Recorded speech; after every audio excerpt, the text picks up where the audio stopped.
Here we go. Let's do this. We've got one life, one shot. Who do you want to be? What do you want to do?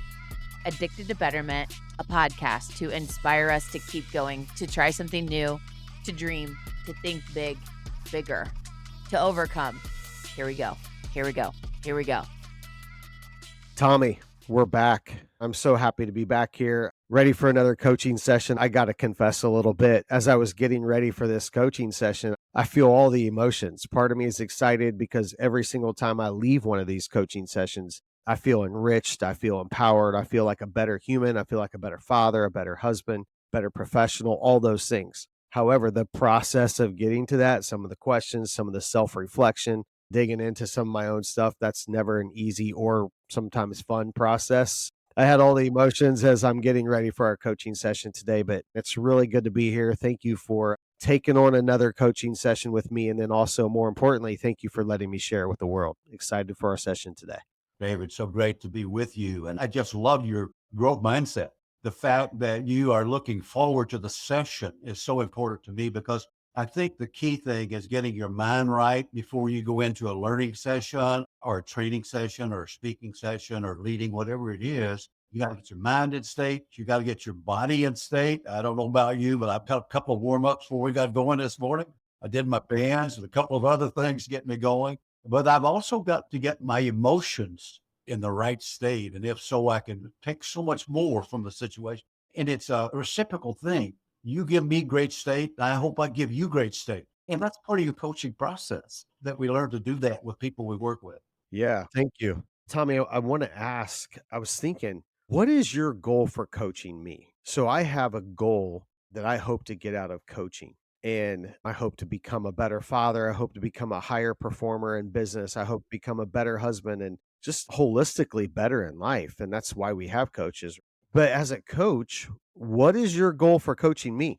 Yes, that is so important that as a coach, I have a goal for you. You give me in our discovery sessions, which we'll get into deeper today, some reasons to help you become the best that you can be. How can I help you maximize your potential in this state that we're in right now and the time that we're in and the things that we're trying to accomplish? But more important to me is a value I think that I hopefully bring to the coachees I work with. How can I help them become a self coach? How can I take the concepts that we talk about and apply them to myself? Because as a coach, the coach doesn't stay with you the rest of your life, maybe short term, maybe every now and then, as friends, as relations, as whatever. But I want you to be the best that you can be in coaches as a coach yourself as you work with all of those people you're already coaching. You just have not really realized I'm leading, I'm helping, but am I really using good coaching skills and techniques to help them become as good as they can be? How can they become excellent, elite in what they do? I just signed up to become a better person. Now you're telling me I'm a coach. I got to tell you, David, if you become a better person, you will automatically become a better coach. Okay. You said something that really stuck with me in that when you were just talking about coaching ourselves.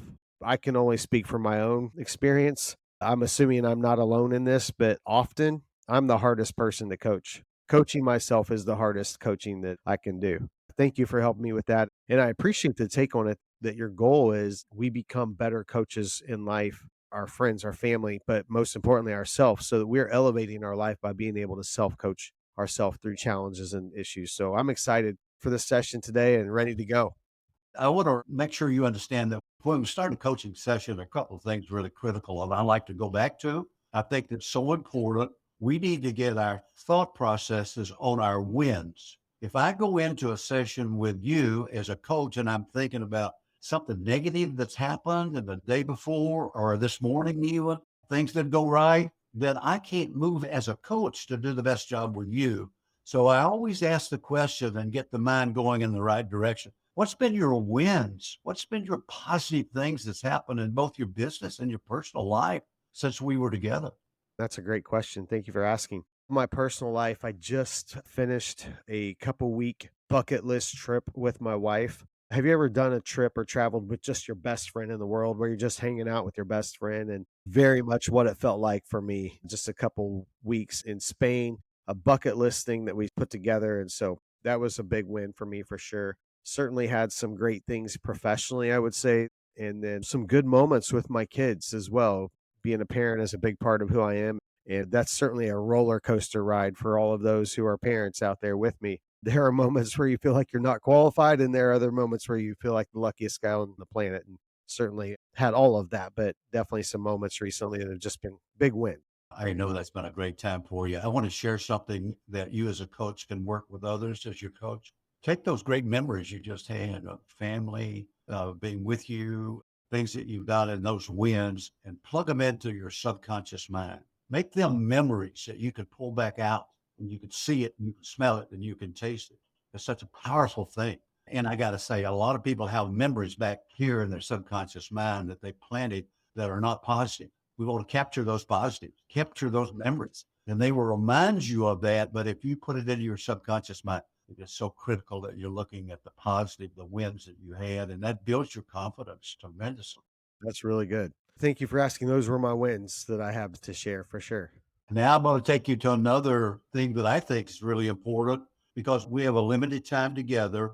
We've been apart for a period of time. You shared your wins, you shared some things with you. One of the things that I always want to ask the question as a coach to the coachee is simply this: is there something on your mind today, David, that we maybe talked about, maybe some experiences you've had in between that you want to make sure that you surface that to me so that we can talk about that before our session is over today?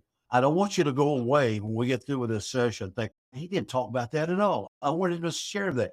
So I'm back again, helping you to stimulate your mind about something. Let's get that on the agenda.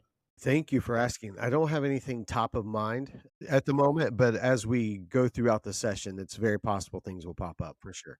Tell me more about that, Tommy. How do you see that? What's that something that can help me right now? It's got to be give and a take as we go through. Let's bounce back into the session that we want to really dig deep in. It's called the discovery part of coaching because it comes from the concept. Stephen Covey, one of my favorites of people that I've studied through the years with high performance habits, begin with the end in mind is one. We already have some things in mind that we will be covering today. So we've done that.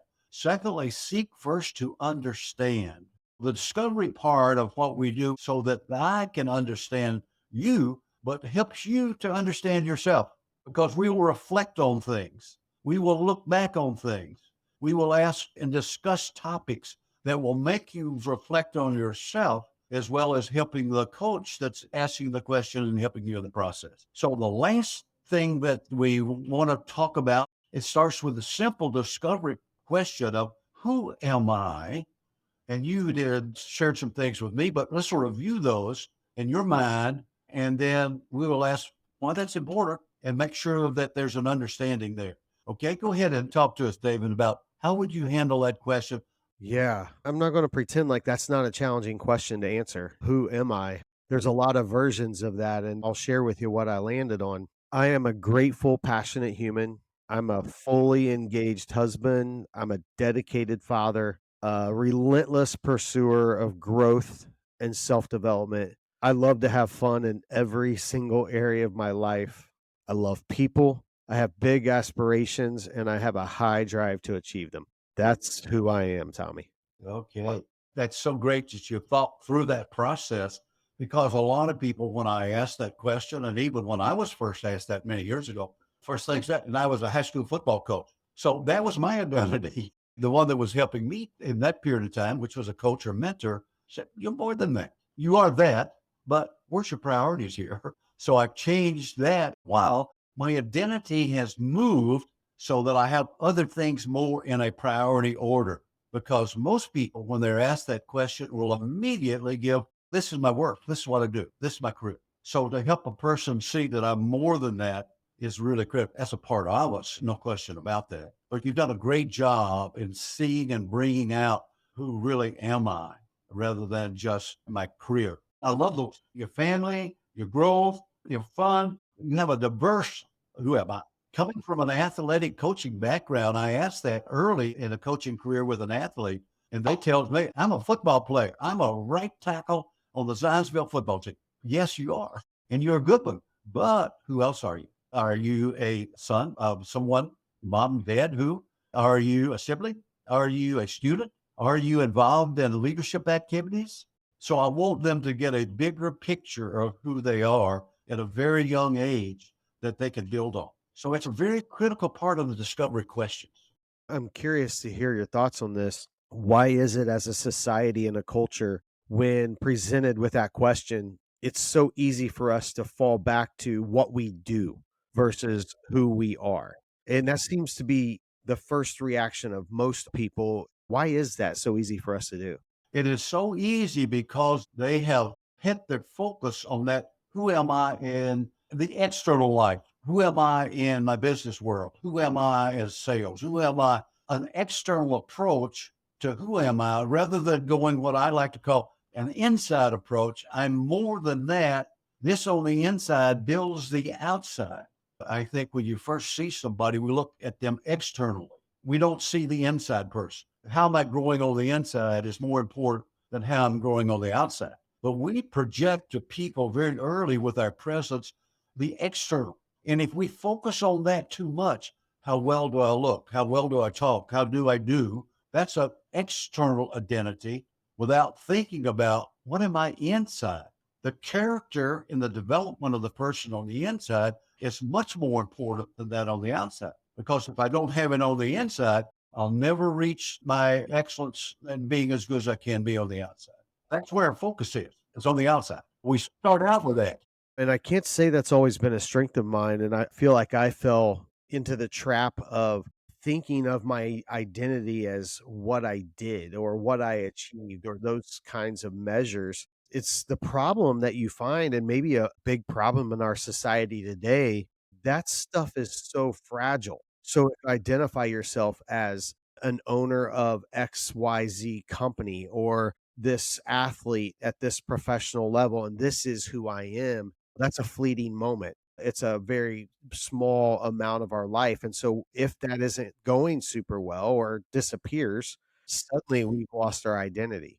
You're hitting on some major things there, David. I appreciate you sharing that because when we lose our identity, if my identity is all just wrapped up in my business, I'm the CEO and I lose my CEO status, I lose my identity. I'm not worthy. How do I get back? A lot of emotional problems are caused when we lose the identity we put so much of ourselves into. You make a good point there. Really, I appreciate bringing that out.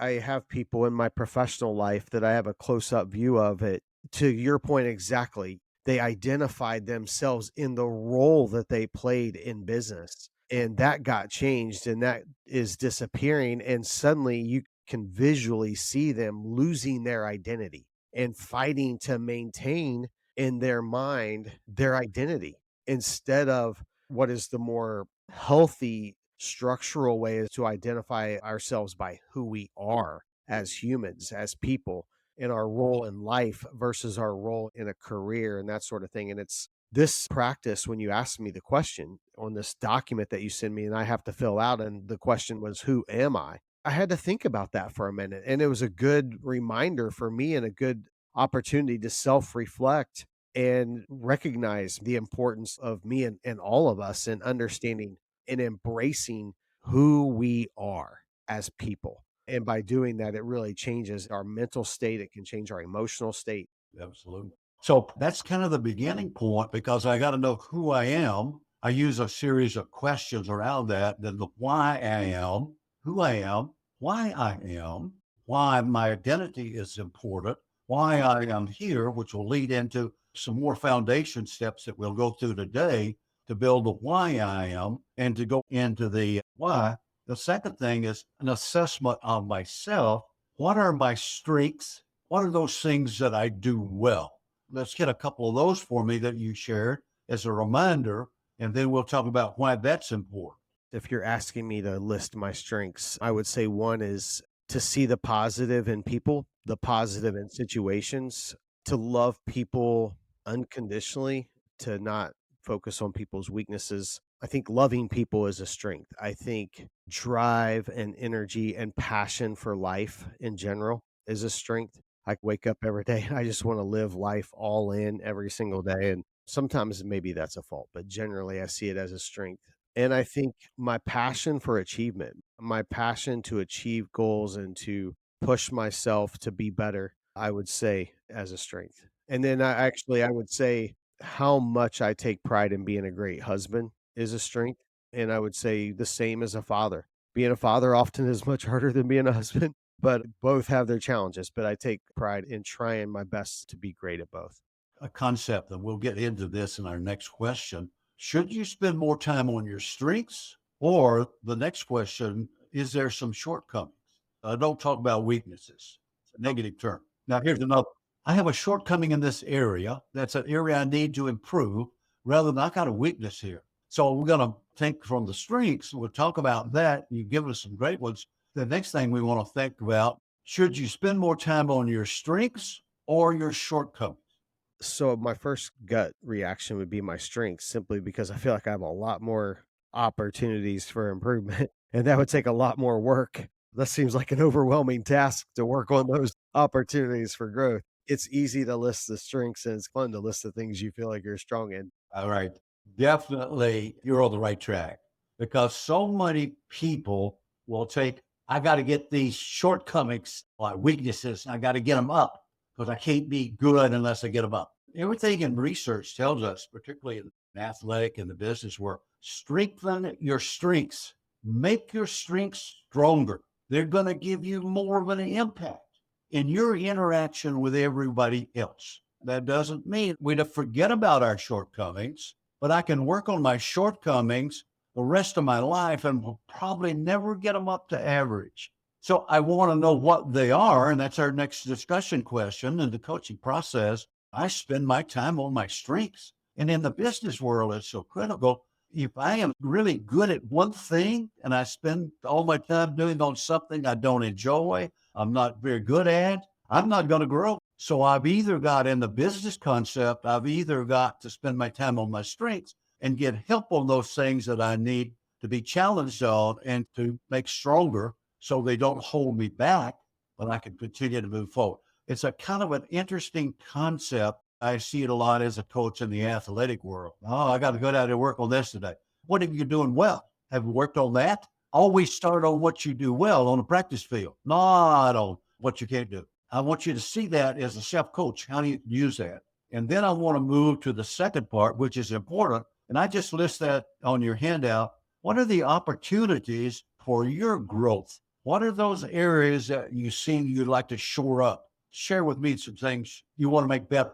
Absolutely. While I list as my drive and passion for being a great father, I feel like that's something I could constantly work on until my kids are older and just consistently get better. There's no playbook or no instruction manual that comes with being a parent. And so, certainly an area that I'm always looking to sharpen and get better at. I would say more consistent in fitness regimen. I would say more consistent and productive in business just to maintain better business mindset, better business habits in my career. Those are some that come to mind right off the bat. I think those are the areas. Be better with money, know how to manage, invest money even better. As I think of what's the opportunities for improvement, I look at my life wheel.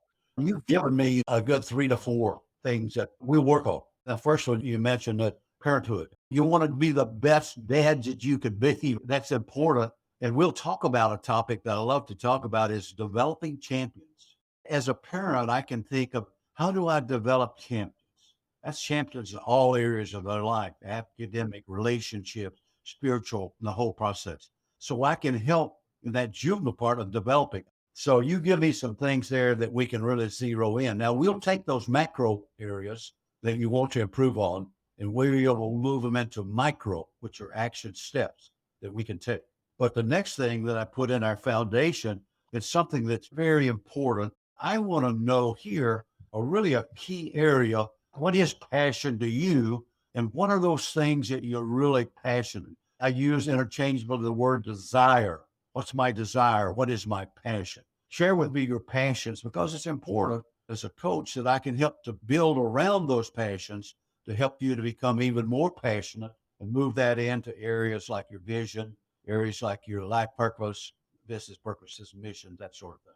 So talk to me about passions. We'll talk about why that's important. Yeah. I want to make sure I understand the question really well. So when you ask, what are my passions? I'm assuming you're not asking, do I love the Colts or am I passionate about the Yankees or Tiger Woods? What is it exactly that you're looking for me to self analyze about my passions?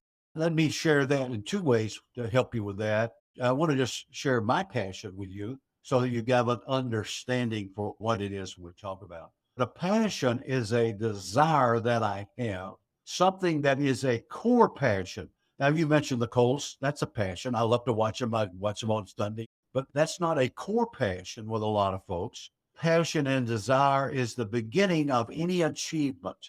Anything that I've got to accomplish, if I don't have somewhat of a passion for that, I'm not going to achieve it. So it's those things that are very important to me. And I tie those into my value system. My core passions are tied to my value system, the most important things to me. For me, my passions are built around my value system of faith. I want to do everything I can to become as good as I can be in my spiritual life. That's a passion. The next one is my family. That's a passion. Can I build my relationships with my spouse, my kids, my grandkids, my great grandkids, and then my friends also out in that sphere? The next thing, I have a passion for learning. I'm a continual reader. I'm a keen listener.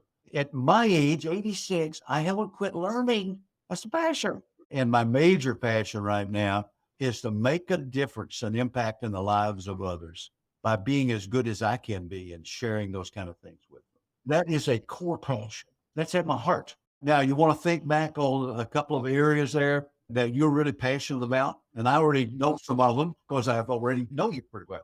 I can answer those. So I'm really passionate about self development and growth. I'm passionate about the law of attraction and being very strong minded. I'm passionate about manhood and what that looks like, and my fellow men on this journey with me that are a spouse or a father or all the areas, all the hats that we wear. I'm passionate about impact. I think my core value and the core thing that drives me professionally is I'm passionate about seeing the people around me celebrate wins, get better, improve, elevate, all those things. So, at the core of who I am, I feel like if I'm leaving a business or a situation or the world around me a better place at the end of the day, if I have made someone or someone's business or someone's life or an individual better, I've made something better. That's my passion. Those are very powerful passions and desires that you have. And I love you started out with self development. You have a growth mindset. You have more potential than you're using. Tommy, I think the reason I'm so passionate about that is I had so much growth to do. We all have a lot of growing, but the self development, and it starts with your own mindset. That leads to these other things, the mindset you talked about. Certainly, that how do I impact other people is a passion. I want to be able to do that even better, and that leads to the book that Jack and I wrote, to Become Excellence in those areas. Well, those are steps that we'll use. Now we've touched on now. Part of the foundation is going from this concept that we talked about: the who am I, why am I, what is my sense of passion? The next step in building this concept of foundation to build myself on is the one that we want to talk about right now. And it's very similar to the passion. Hey, Tommy, I have a quick question for you. I'm wondering because I know that question, what are your passions? Sounds so elementary. But if you was to ask someone that and their first thought is, I don't really know. I really don't know. I don't know. I don't know what I'm passionate about because I believe there's a lot of people living this life and that are just going through the motions and they're just get up and check the box and they go to work and they check the box and they come home and they have the time in the evening and they get lost mindlessly scrolling social media or watching TV or whatever and they check that box and they go to bed and they get up and they just do it over and over, really just going through the motions of life and honestly really don't know what they really are passionate about. What's some advice? What's some words of wisdom or coaching you would give to someone who finds himself in that position? Who says, "Man, as I'm listening to this," just I know friends that if they were listening to this, they would just say, "I don't know. I'm passionate about the Tuesday night TV show that I watch that's on from 7 to 8, or I'm passionate about I don't know. So what's some words of wisdom you would give to that person? Definitely. I think the key here as we approach that with a coachee is it, and you're exactly right. Some people I'm lukewarm. I'd say, listen, you have got in this case, you need to be intentional about taking some actions about some areas that you might could become passionate about.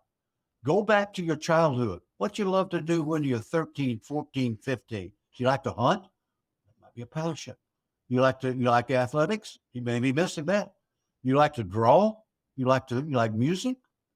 Go back to some things in your early childhood that really got you excited about life, okay? And delve into the action, learn about them, read about them, whatever. Seek a mentor, seek a coach that can help you to find those different areas. Now, I have the opportunity and a real pleasure to coach some people that are looking at retirement.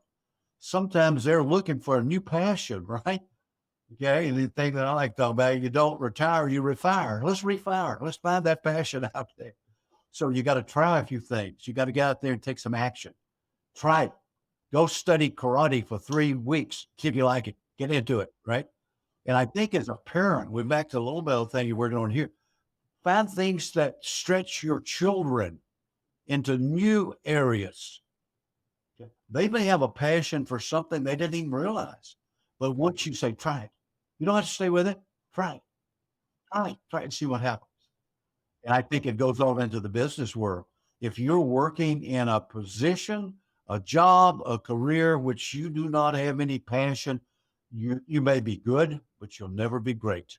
You got to have that. Man, Tommy, this is such good stuff. And my challenge today, if you're listening to this and you're like me, you find yourself that you're passionate, some things that you're passionate about, you're trying to figure out how to get better at them.